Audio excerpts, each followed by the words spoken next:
Good morning. Thoughts from the car today. So recently, a friend and I have been talking a lot about the value of getting to know the different parts of ourselves and really beginning to love them, each one of them as individuals, and then as the whole self, all of the vulnerabilities and the weaknesses, and how that has so contributed to our healing in a myriad of ways, and has kind of like, oh, I listed my teeth again. Sorry. How that has really propelled our healing in some really cool ways and kind of fast-tracked healing once we really started to get to know our different parts. And this has been a several-year process for me. I've been really looking at my individual parts as individuals and then getting to know each of them and why they do what they do. It'll all make sense what I'm trying to say as I kind of go through this, but I want to talk about the individual parts and how to get curious and how to get to know them. I think I'll have to do a separate video at some point about how to then use those parts for healing. So this is more about how to get to know the parts, because maybe you don't even realize you have all these different parts to yourself. And hopefully maybe it'll all make sense by the end of the video. So to start off, we have very many different parts of ourselves. And then we also have our core self. So our core self is the kindest, calmest, most peaceful part of ourself. It's the most loving part. It's the part that we'll get to know all the other parts and then love all the other parts of ourselves. All the parts that maybe we don't like or we find problematic or just aren't our best selves, our best, most loving, favorite part of ourselves.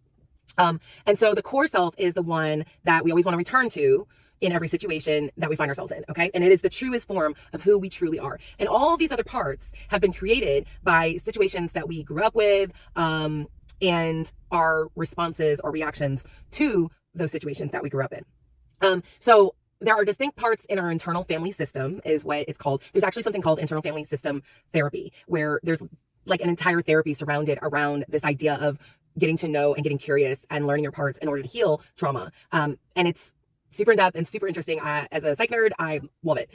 So this is just this much of IFS. So all of our parts, it's getting to know all of our parts and how they all have relationships with each other, and then how that affects our core self and how our core self is in relationship with all the parts so that we can heal. Okay, so we talked about core self, who it is. It's our kindest, most calmest, peaceful self. It's the part that is our most authentic part of ourselves. And then there are the managers. So the managers are all those parts of ourselves that we allow to be seen because they make us look good. So they are our very educated parts. They're the part where we are very knowledgeable. They're the prideful parts of ourselves. The parts that we put on to make ourselves look good. They might be the stubborn part of ourselves that won't back down when, even though maybe we're wrong about a situation, but we continue to be stubborn and continue to believe and project that we are right. An example of a manager would also be the part of ourselves that, if we're invited to go to a pool party and we don't feel confident about our body, the manager self may decline the invitation altogether because we don't want to be seen in a bathing suit. So it's the part of us that is going to maintain us, how we look or feel or manage the perception of ourselves, because we're not going to go to the pool party. They're the deciding factor of we're not going to the pool party. Or if we do go to the pool party, perhaps we refuse to take off our cover up, because they are the part that protects us and protects the perception that we have of ourselves, and that we think everybody should have of us. And they can carry shame. A lot of times it's shame or feeling disvalued that propels the manager to be in charge because we're afraid. It manages fear, it manages shame. The manager is the person that we try to project of who we really want to be, or we think others want us to be. They also manage that people pleasing a lot too. So the managers, they make us look good. They make us, they protect us in that way. Then there are the exiles. So the exiles are all of the distress feelings, all of our past trauma, all of the past things that we don't like that have happened to us, and mainly the feelings that we have about ourselves that we don't want to deal with. We try to forget them, or maybe we really have forgotten them, and they just kind of come out every so often because they get triggered. So they get triggered by someone's behavior or a situation we find ourselves in. They're the things we just don't want to talk about them. We don't want to talk about our shame. We don't want to talk about our fear. We don't want to talk about the inadequacy that we feel, or the feelings of being not worthy enough or disvalued. All the different negative feelings that we have had and why we feel those feelings and the situations with which they came with. So oftentimes our exiles are just the things that we kind of refuse to acknowledge about ourselves.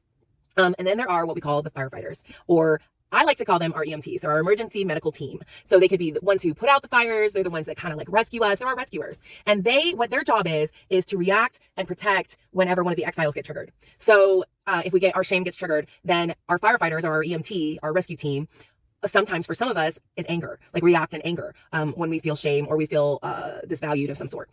They are the ones who try to protect us, try to protect the exile, and also protect the manager. So the manager sometimes can get triggered because of the exile that's worming its way in there, trying to take over the manager. The manager gets mad that shame is coming in, or those old feelings that made them feel inadequate are kind of shoved their way in. So the parts of us that then get angry or hostile or protective or bitter, lashing out, just all of those things that protect us. Sometimes protecting also is when we close in on ourselves or we remove ourselves from something. So our firefighters or EMTs or rescue team, whatever we want to call it, they are there to protect us. And we got to get to know those parts because they're trying to protect things and help us bury those exiles even more rather than bringing them to the surface, which is what we really need to understand those exiles and understand the managers and understand our rescue team.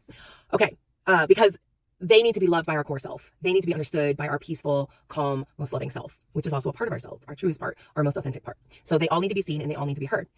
So listening to our parts better help us know, get to know them better and acknowledging them. So for some of us, the first thing is acknowledging that we have these different parts and identifying them. But once we get to know them, they actually help us to better heal more quickly because we're able to understand the trigger. We're able to understand what is happening in our bodies and our minds and with our emotions when we find ourselves in a situation where we're not our most calm, kindest, most peaceful self, when we're not being authentic, when we feel protective of ourselves or like we're having a reaction of some sort. Okay, so we have to first get curious about them and let them actually be heard. That whole thing is a healing process in and of itself. And that's kind of like what we're talking about today, how to do that, how to really listen and acknowledge them so that we can heal using the IFS therapy for healing. But first we got to get to know that internal family system. So how do we do that? How do we get to know them? What are some ways we can do that? So the first one of my favorites, I talk about it a lot, is journaling. So if you already journal, this is going to be super helpful to you because when you look back in your journals, if you look at those journal entries with new eyes of how you might hear your different parts. So when you're journaling out, you're right. Oftentimes, like, I don't know about you, I often journal when I'm not at my calmest, when I'm not at my kindest, most peaceful. I tend to journal when I'm in my fight or flight mode or I'm not in a good place. So those parts of myself can be more identified by the journaling. We can hear their voice and it's really helpful if you've already been journaling for a while to look back and see those different parts of yourself and kind of identify them and see how they're all working together. If you are not a journaler, but that sounds really interesting to you, start journaling and while you are journaling, maybe try to identify what part of myself is this. And maybe that can be part of your journal entry is this is the part of myself that is speaking right now. This is the voice that needs to be heard. If you've already journaled, go back and maybe kind of like write next to it, like the different parts of yourself. Is this your a manager part, an exile part, a rescuer part, your core self? And each of those, like what part is that? Is why, like what is going on there? Like what part there is interacting? Is it your shameful part? Is it like what part of it is there? What are you noticing? What is being said by that part of you?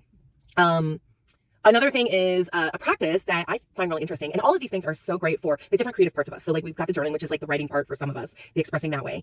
So then there's this idea of emailing or recording yourself. So maybe you don't want to journal, but maybe you set up an email address. I've heard this, people do this, and this is very helpful to them. They set up an email address that is to their different parts. So maybe they have like a reactive part. And so they set up an email address, reactive@gmail.com, or I don't know what it'll be, but that is like the certain part of yourself and you want that certain part of yourself to be expressed. And this is probably more helpful after we've had a little bit of awareness about our different parts. And then that part emails that the way that you're feeling or whatever is going on to that part of yourself. So it's really cool again to then be able to look back and see all the different parts and really like kind of group them together of, oh, that is that part. And I see you, I hear you, I hear what you're saying. It's really great to be able to go back and when we're calmer and get to know that different part of ourselves. Another idea is recording. So, maybe it's like a video journal in a sense where you kind of feel whatever it is you're feeling in that moment and you just say what you're feeling. You say what is going on in your brain, your heart, your mind, in your body, and you video record it. And you're not going to limit yourself. There are no boundaries here. You just let it fly.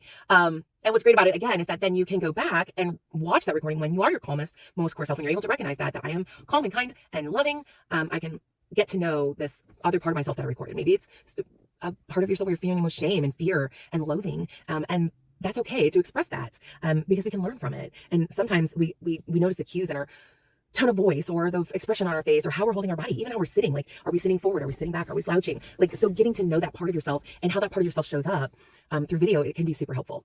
Another thing is like body story mapping. So story mapping in the sense of maybe you really like to draw or paint. And so what you can do is you can get little like index cards and draw the different parts of yourself as they show up. what does the anger inside of you look like? What are your exiles, and what do they look like? You know, like, what are they wearing? What does their body look like? How are they holding themselves? All those different parts of yourself, you know, the shame part of yourself. What does shame look like to you? What does anxiety look like to you? What does anger look like to you? Remember the movie Inside Out? I talked about this yesterday, actually. All those different feelings. So what are those different parts of yourself that you have? And some of them are like emotions. What do they look like? You know, what do your exiles look like? What do the firefighters look like? What do your managers look like? And what does your core self, your kindest core self look like?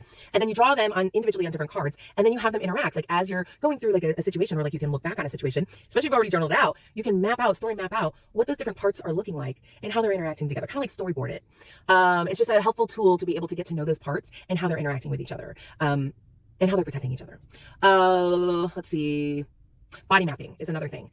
So body mapping in and of itself is you get a drawing of a body, and then you're going to, when you are having reactions of some sort, I've kind of talked about this before, of like if you're going through an emotion, where do you feel it in your body? So when you're feeling anger, where do you feel it? Some people feel it like in the pit of their stomach. So you would kind of like map this out on your body when you're feeling angry, or you're feeling protective of self, resentfulness, bitterness, like certain feelings that are very aggressive feelings. Where do you feel that in your body at certain times? Some people, when they're feeling sorrow, they feel it in their chest, or they're feeling fearful, they'll feel it in their chest. For some, they're stressed, like when they're feeling anxiety, stressed, hurt, it's all in their neck and shoulders. So identifying the different parts of yourself, literally where you're feeling the physical sensations in your body, and body mapping it out, that'll really help you, one, to recognize when maybe you're feeling something in your body, like tension in your shoulders. You can kind of sit with that and get to know that part of yourself, of why you might be feeling that way. And it's a super helpful tool to get to know that different part of yourself and recognize what sensations are in your body, what they're doing in your body physically, when you're not at your core kindest, calmest self. And it also helps you know who's in charge in your body at the time, that you can recognize, oh, one of my managers is in charge, or one of my exiles is in charge, or my rescue team is in charge, because I'm having this certain sensation in my body.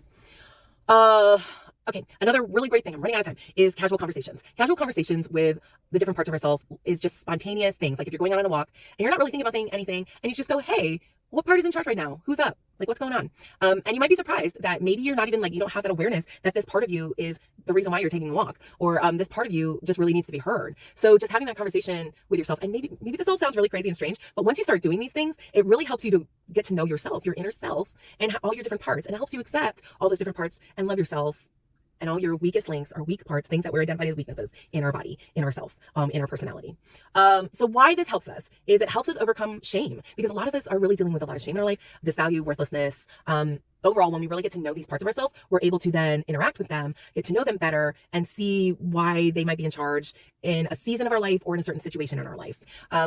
And asking all of our parts to weigh in when we find ourselves in a moment of distress, or we find ourselves in a place where we're not our calmest, kindest self, our core self, is a practice then towards healing, to actually listen to those parts and have them speak to each other about a feeling that we might be having based on things that have happened to us in our past. Okay, so all of that we're gonna have to keep for another day, because I'm completely out of time, and I'm gonna have to speed up this video a little bit. So hopefully everything comes through. But here's my challenge to you today of how I want you to think about this is, can you do one of these practices, start one of these practices, commit to one of these practices to be able to learn yourself a little bit better and get to know all your parts so that you can love yourself better. Maybe today you can just identify your core self. When are you feeling kindest, calmest, most at peace? And really center in on who that person is, that part of yourself. Acknowledge that part of yourself and really love that part of yourself. And then ask that part of yourself for permission to get to know all the other parts of yourself. So that's my challenge to you today is if nothing else, figure out your core self, your most kindest part of yourself, the part you really love.